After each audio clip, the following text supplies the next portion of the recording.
The room is perfectly quiet, but her body sounds like a drum. Heart hammers.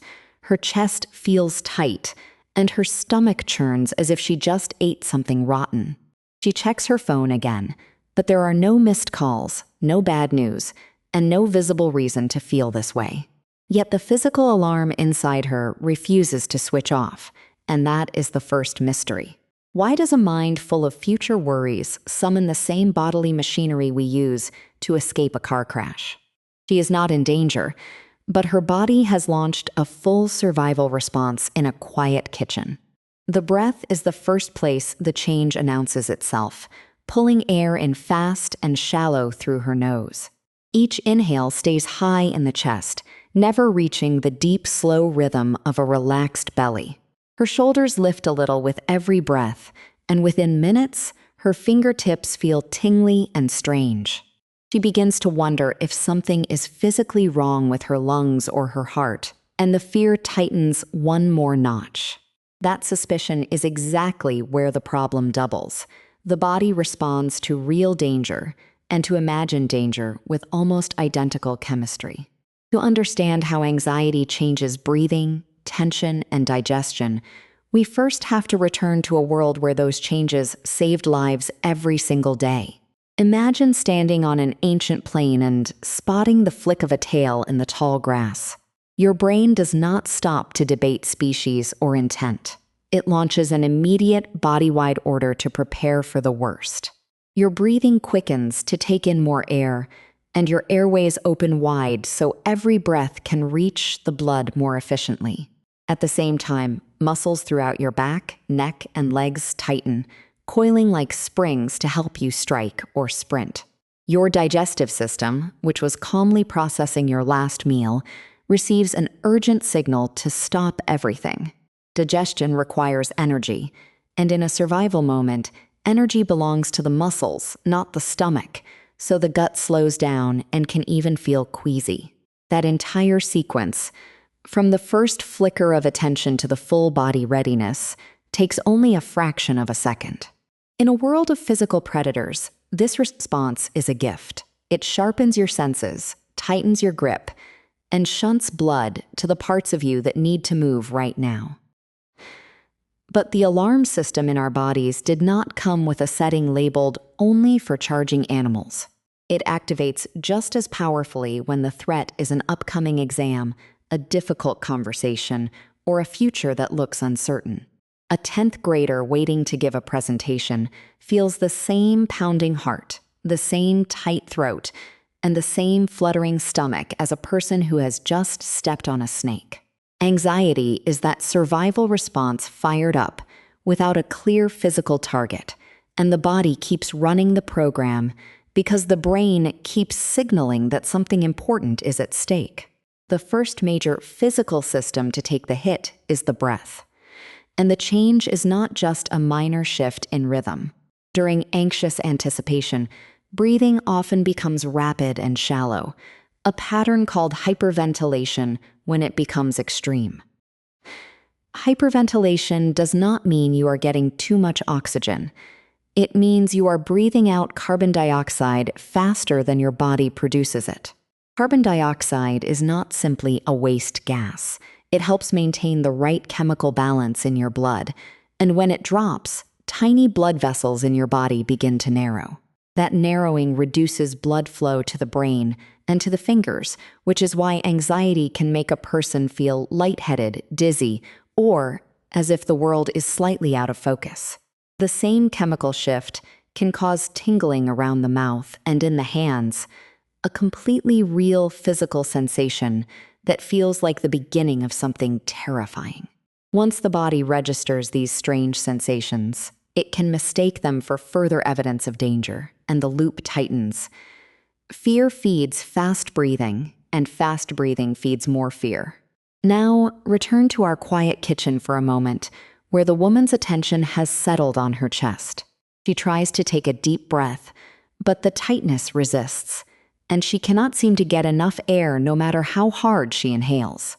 That sensation of air hunger is a cruel illusion. Her oxygen levels are actually normal, or even elevated, but the shallow breathing pattern has made her chest wall stiff and uncoordinated. The muscles between her ribs and across her diaphragm are so tense from the alarm signal that they cannot relax into a full exhale, and an incomplete exhale makes the next inhale feel incomplete too. This is the second physical system, muscle tension, which does not simply mean a stiff neck after a long day. Under anxiety, the brain's alarm signal causes muscles to brace almost continuously, as if a collision is imminent and the body must be ready to absorb impact. The jaw clenches, the forehead furrows, and the shoulders creep up toward the ears without any conscious decision. Over minutes, that bracing creates a dull ache. Over hours, it can carve patterns of tension that feel like taut cables running from the base of the skull down to the shoulder blades. Chronic muscle tension is exhausting, even when a person has done nothing visibly strenuous, because the body has been preparing for a marathon fight that never arrived. That exhaustion can spill into sleep, making it harder to drift off because the body's guard is still up and the muscles cannot fully release their grip on the day. The same alarm wires that tighten the shoulders and the chest run all the way down to the third system, the digestive tract. If you have ever felt a sudden, urgent need for a bathroom before a big performance, you have met the gut's version of the survival response firsthand. The digestive system has its own complex nerve network, sometimes called the second brain, and it listens closely to the same emotional broadcasts that race through the mind. When the brain decides the situation is threatening, it tells the gut to speed up or slow down in ways that can create a very uncomfortable ride. For some people, anxiety accelerates the intestinal muscles, producing cramps, diarrhea, or a queasy, unsettled feeling that can arrive in waves.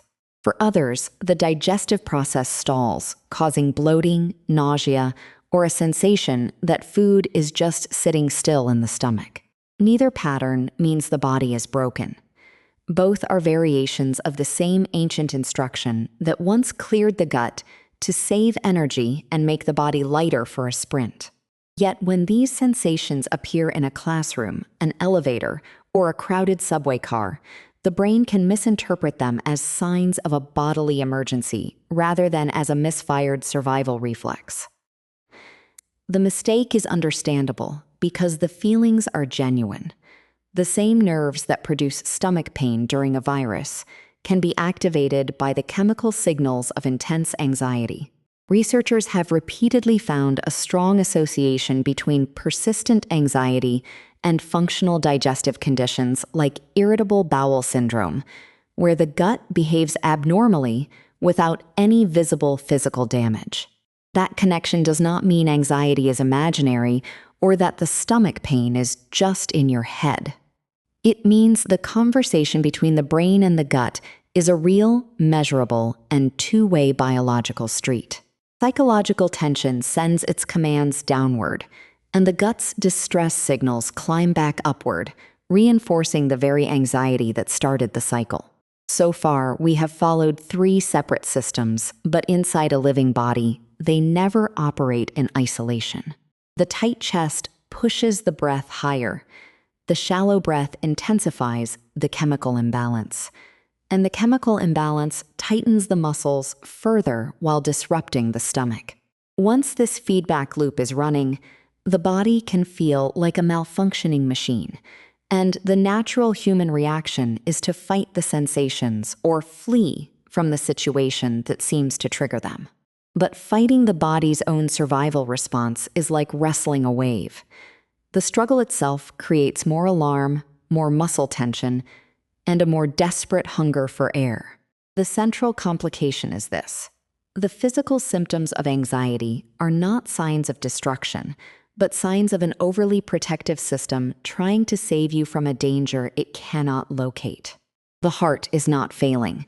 It is pumping oxygen in preparation for action that the mind has rehearsed, but the legs have not taken. Now let us return to that quiet room one more time, because the woman holding her phone has reached a turning point. For months, she has been terrified of her own heartbeat, convinced that every skipped beat and every racing pulse was a hidden cardiac problem about to surface. She has visited doctors, undergone tests, and each time she was told her heart was healthy. The relief lasted only until the next wave of physical sensations crashed over her. The moment things begin to shift is not when the sensations stop, but when she dares to consider a different story about what her body is actually doing. She learns that a racing heart during a stressful month is a metabolic request for readiness, not a mechanical failure.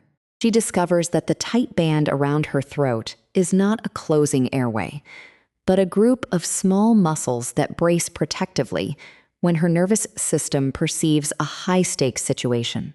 One evening, sitting in the same chair where she has fought 100 silent battles, she feels the familiar flutter starting in her belly.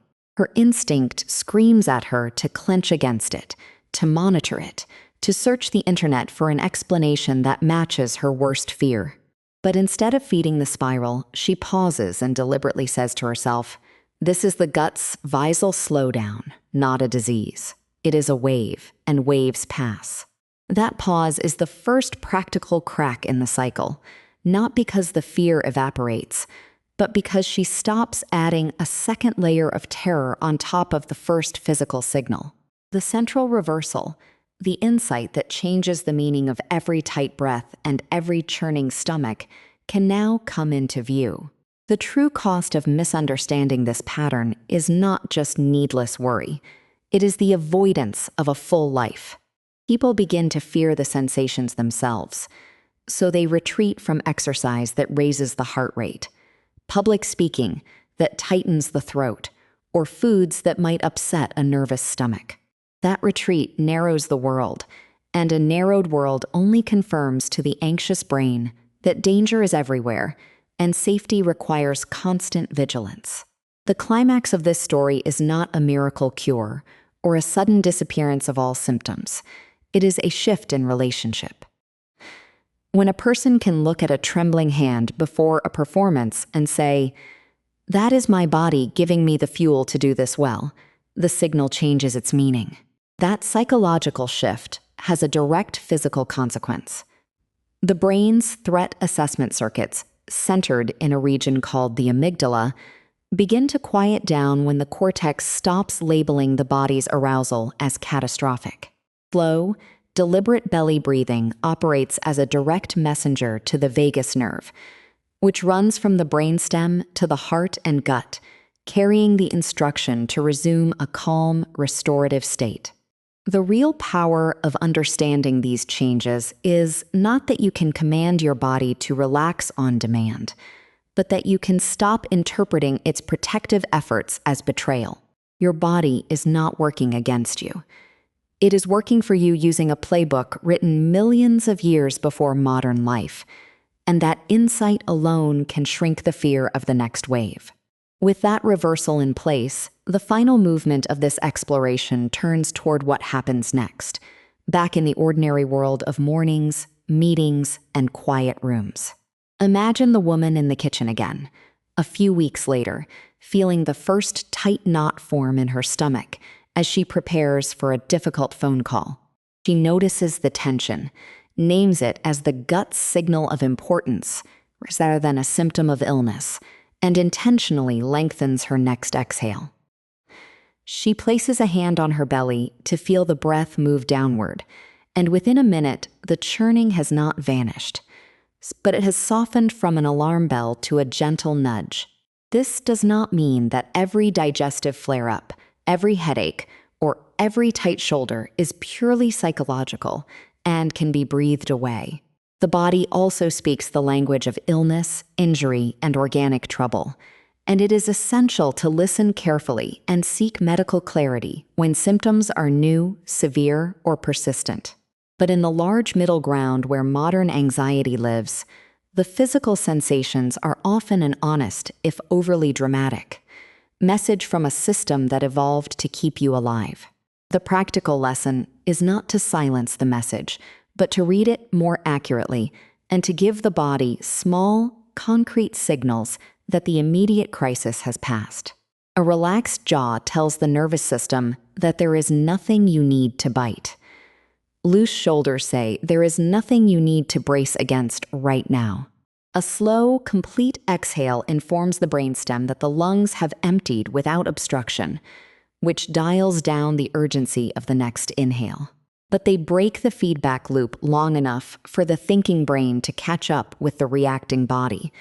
And that gap is where genuine choice returns.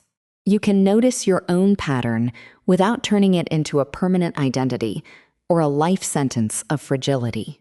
Anxiety is a temporary weather system passing through the physiology, not the climate of your entire existence. One day, the woman in the quiet room will sit down and realize that the silence no longer feels like a threat, because her body has relearned that stillness is not an emergency. That is the earned gift awarded to anyone who understands the bodily language of anxiety. Not fearlessness, but a truer conversation between the mind that worries and the faithful, vigilant body that only wanted to protect her.